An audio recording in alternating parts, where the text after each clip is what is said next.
ಬಹುಶಃ ಅಮೆರಿಕ ದೇಶದ ಒಂದು ವ್ಯವಸ್ಥೆಗಳು, ಅಲ್ಲಿರತಕ್ಕಂಥ ಸಿಸ್ಟಮ್ಗಳು ಇವತ್ತು ತಾವೆಲ್ಲ ಕೂಡ ನೋಡ್ತಾ ಇದ್ದೀರಿ. ಇವತ್ತು ನಮ್ಮ ಟ್ರಂಪ್ ಅವರು ಪ್ರತಿದಿನ ಕೂಡ ಅವರು ಏನು ಒಂದು ಕ್ರಮಗಳನ್ನು ತೆಗೆದುಕೋತಾ ಇದ್ದಾರೆ, ಅವರ ದೇಶದ ಒಂದು ವಿಚಾರ ಬಂದಾಗ, ನಮ್ಮ ನೆರೆ ದೇಶಗಳು ಬಂದಾಗ ಈ ಸುಂಕಗಳನ್ನು 50% ಜಾಸ್ತಿ ಮಾಡಿ, ಅಷ್ಟೇ ಅಲ್ಲ ಬೇರೆ ಬೇರೆ ಎಲ್ಲ ರೀತಿಯಲ್ಲಿ ಕೂಡ ಅವರು ಎಲ್ಲ ದೇಶಗಳ ಜೊತೆಯಲ್ಲಿ ಕೂಡ ಏನು ಬಾಂಧವ್ಯ ಇತ್ತು ಅದನ್ನೆಲ್ಲವನ್ನು ಕೂಡ ಪಕ್ಕಕ್ಕಿಟ್ಟು ಇವತ್ತು ಎಲ್ಲ ರೀತಿಯಲ್ಲಿ ಆರ್ಥಿಕವಾಗಿ ಹೊರೆಯನ್ನು ಕೊಡುವಂಥ ಕೆಲಸವನ್ನು ಇವತ್ತು ಮಾಡ್ಕೊಂಡು ಬರ್ತಾ ಇದ್ದಾರೆ. ಬಹುಶಃ ಇದರಿಂದ ನಾವು ಏನು ದೊಡ್ಡಣ್ಣ ಅಂತ ಕರಿತಾ ಇದ್ವಿ ಅಮೆರಿಕ ದೇಶವನ್ನು, ಇವತ್ತು ಆ ದೊಡ್ಡಣ್ಣ ಸ್ಥಾನಕ್ಕೆ ಗೌರವನ ಇಲ್ದಿರೋ ಥರ ಅವ್ರು ನಡ್ಕೊಂಡಿರತಕ್ಕಂಥ ರೀತಿ, ಇವತ್ತು $US ಏನು ನಮ್ಮ ಮನಿ ವ್ಯಾಲ್ಯೂ ಏನಿದೆ ಅದು $88.25 ಆಗಿದೆ. ಬಹುಶಃ ಅದೇನಾದರೂ 89-90 ರೂಪಾಯಿ ಏನಾದರೂ ಆಗ್ಬಿಟ್ರೆ ಇನ್ನಷ್ಟು ಚಿನ್ನದ ಬೆಲೆಯಲ್ಲಿ ಜಾಸ್ತಿ ಆಗುವಂಥ ಸಾಧ್ಯತೆಗಳನ್ನು ನಾವು ನಿರೀಕ್ಷೆ ಮಾಡ್ತಾ ಇದ್ದೀವಿ. ಈ ಟ್ರೇಡ್ ವಾರ್ಗಳು ಏನು ನಡೀತಾ ಇದೆ ಇಡೀ ದೇಶದಲ್ಲಿ, ಎಲ್ಲ ದೇಶದಲ್ಲಿ ಕೂಡ ಅವರವರ ಕರೆನ್ಸಿಗಳಿಗೂ ಬದಲಾಗಿ ಇವತ್ತು ಗೋಲ್ಡನ್ನು ಬಂಡವಾಳ ಹೂಡಿಕೆ ಮಾಡಿ ಗೋಲ್ಡ್ ಮೇಲೆ ಹೆಚ್ಚೆಚ್ಚು ಅವರು ಸೆಕ್ಯೂರ್ ಮಾಡ್ಕೊಳ್ಳೋಕ್ಕೆ ಇನ್ವೆಸ್ಟ್ಮೆಂಟ್ಗಳನ್ನ ಶುರು ಮಾಡ್ಕೊಂಡಿದ್ದಾರೆ. ಇವತ್ತು ಅವರವರ ದೇಶದ ಕರೆನ್ಸಿಯನ್ನೇ ಅವ್ರು ನಂಬೋ ಪರಿಸ್ಥಿತಿಯಲ್ಲಿ ಇಲ್ಲ. ಅದಕ್ಕೋಸ್ಕರ ಗೋಲ್ಡ್ ಮೇಲೆ ಜಾಸ್ತಿ ಬಂಡವಾಳ ಆಗ್ತಾ ಇದೆ.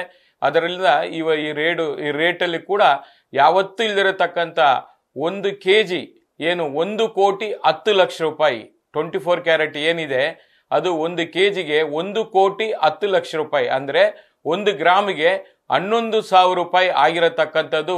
ಇದು ಒಂಥರ ಇತಿಹಾಸ ಅಂತಾನೆ ಹೇಳ್ಬೋದು. ಇದೇ ಮೊದಲನೇ ಬಾರಿಗೆ ಆಗಿರತಕ್ಕಂಥದ್ದು. ಹಾಗೆ ಜೊತೆಗೆ ಕೋ ಸಿಸ್ಟರ್ ಅಂತ ಹೇಳ್ತೀವಿ, ಬೆಳ್ಳಿ ಕೂಡ ಇವತ್ತು 1,28,000 ರೂಪಾಯಿ ಆಗಿದೆ 1 kgಗೆ. ನಾವು ಕೂಡ ನಿರೀಕ್ಷೆನೆ ಮಾಡಿರಲಿಲ್ಲ ಈ ಥರ ದೊಡ್ಡ ಮಟ್ಟದಲ್ಲಿ ಇವತ್ತು ಅಂತಾರಾಷ್ಟ್ರೀಯ ಮಟ್ಟದಲ್ಲಿ ಜಾಸ್ತಿ ಆಗ್ತಾ ಇರತಕ್ಕಂಥದ್ದು. ಬಹುಶಃ ಗ್ರಾಹಕರಿಗಂತ ಇದು ಖಂಡಿತ ಹೊರೆನೇ ಆಗುತ್ತೆ. ಯಾರೂ ಕೂಡ ನಿರೀಕ್ಷೆ ಮಾಡಿರಲಿಲ್ಲ. ಇನ್ನೂ ಅಷ್ಟು ಜಾಸ್ತಿ ಆಗುವಂಥ ಸಾಧ್ಯತೆಗಳು ನಮಗೆ ಕಂಡು ಬರ್ತಾ ಇದೆ. ಇವತ್ತು ಮನಿ ವ್ಯಾಲ್ಯೂ ಕುಸಿತಾ ಇದೆ. ಈ ಥರ ಆಗ್ತಾ ಇದ್ದಾಗ ಯಾವತ್ತೂ ಕೂಡ ಅಷ್ಟೇ ಚಿನ್ನದ ಬೆಲೆಗೆ ಭಾರಿ ಬೇಡಿಕೆ ಬರುತ್ತೆ. ಅದರಿಂದ ಇವತ್ತು 3,550 ರೂಪಾಯಿ 1 ounce ಗೋಲ್ಡ್ ಟ್ರೇಡಿಂಗ್ ಆಗ್ತಾ ಇದೆ.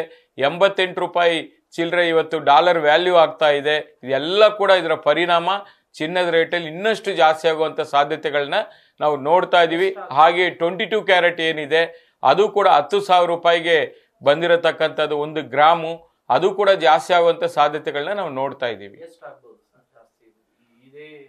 ಇದೇ ಸ್ಪೀಡ್ಗೆ ಹೋದ್ರೆ ಇನ್ನೊಂದು 3-6 ತಿಂಗಳ ಒಳಗಡೆ 12,000 ರೂಪಾಯಿ, ಅಂದರೆ 1,20,00,000 ಹೋದ್ರೂ ಕೂಡ 1 kg 24 ಕ್ಯಾರೆಟ್ ಚಿನ್ನ ಆಶ್ರಯ ಪಡಂಗಿಲ್ಲ. ಇದು ನಿರಂತರವಾಗಿ ಹೋಗ್ತದೆ.